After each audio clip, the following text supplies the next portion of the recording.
Bulletin में सबसे पहले आज की सबसे अहम खबर। वजीर आजम नवाज शरीफ की साहिबजादी मरियम नवाज आज पैनामा केस की JIT के रूबरू पेश हुई, जिसके बाद उन्होंने मीडिया नुमाइंदों से गुफ्तगू की।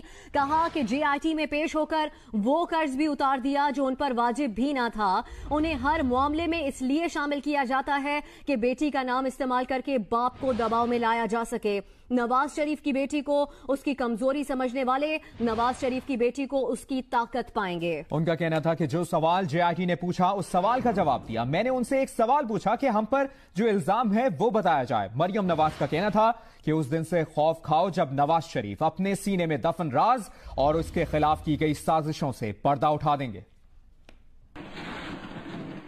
वजीर आजम नवाज शरीफ की साहबजादी मरियम नवाज का मीडिया से गुफ्तगू में कहना था कि JIT में पेश होकर उन्होंने वो कर्ज भी उतार दिया जो उन पर वाजिब भी नहीं था।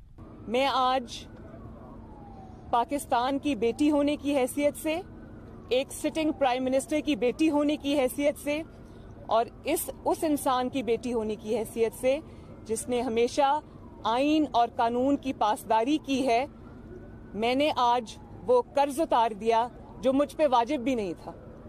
मरियम नवाज का कहना था कि उन्हें हर मामले में इसलिए शामिल किया जाता है कि बेटी का नाम इस्तेमाल करके बाप को दबाव में लाया जा सके।